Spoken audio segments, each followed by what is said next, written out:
Hi everyone, Scrappy Kathy here with a very quick organize Saturday video. The reason it's going to be so quick is that I'm just for next week's project, I'm going to just take a deeper dive into things I worked on this past week. And I will show you something that I spent quite a bit of time on, but which doesn't look any different from when it did before. Those books are my Vicki Boutin stamps and dies, back when she did the stamps and coordinating dies, and stencils. And I've got them all together there. I also have, because they're specialty stencils, I also have my Paige Evans stencils in one of those books, but I'm going to do another book of just Paige Evans stamps and stencils. I've kind of got those spread about, and I'll probably store it with my Paige Evans things. But that right there took me quite a while, and I found that I'm missing 2 stamps and 1 die. So I've got to go on a hunt to see if I can find those. So I have those kind of on a little list. Nothing much else has been done here. The washi tape's going to stay pretty much as it is. I've got 3 drawers in that little white cabinet up above for what I'm going to call specialty washi tapes, like the Paige Evans or Vicki Boutin, or like designers that I want to keep by designers. And I don't think there'll be any more than 3. And I think they'll all fit in those drawers, the collection I have now. So that's kind of where that's going to go. The next white cabinet is all Bramble Fox perspectives, and they're kind of divided now. I'm happy with that organization.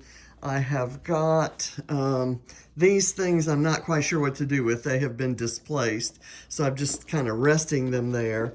But Bramble Fox have started doing some inspiration pieces when they ship your Fox box, and so I want to keep those with the perspectives, but not in a drawer.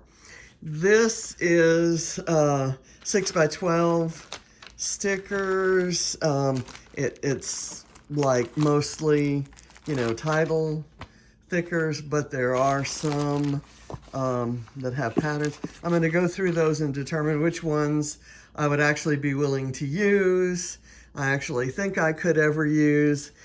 Maybe identify a couple that might be a good starting point for scrap backwards, and then divide the rest between giveaway to the elementary school, or maybe save, if they're in good enough condition, save for a stash prize.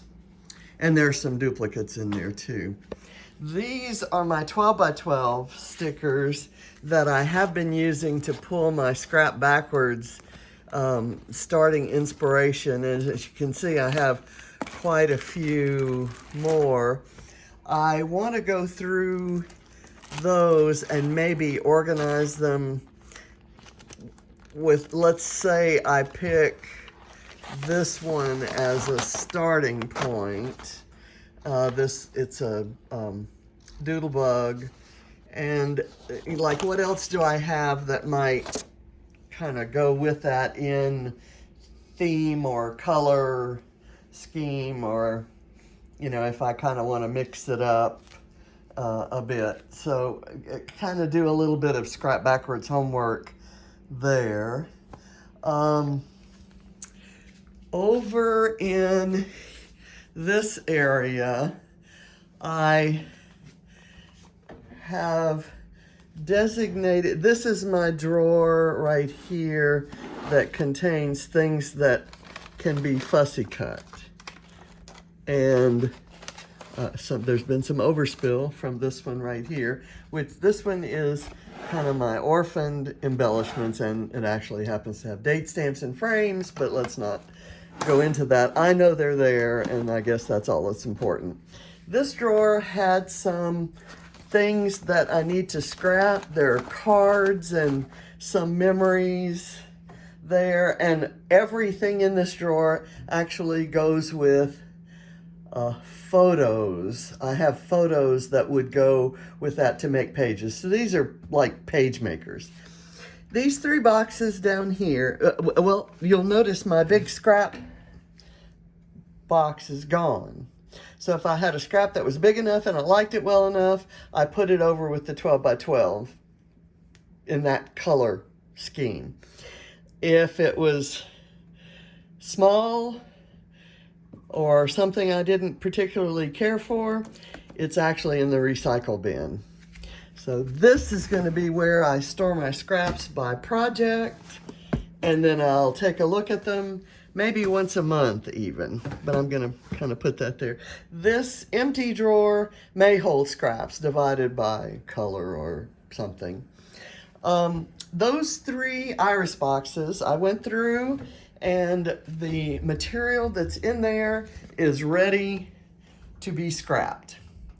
And over in my project thing, I found a couple projects that I needed to add to that were stored someplace else. So basically, deeper dive, that's what I've done.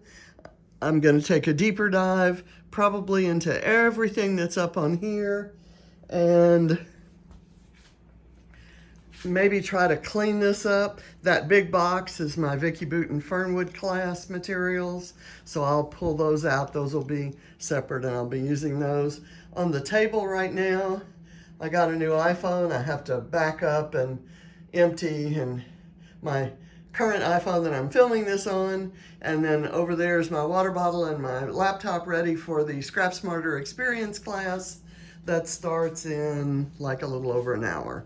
So I'm gonna have a busy weekend, and I'm gonna get deeper into these things and hopefully have things looking a little bit tidier, shall we say, next week. So thanks for watching. See you on Wednesday. Hope to have a good progress report by then. Bye.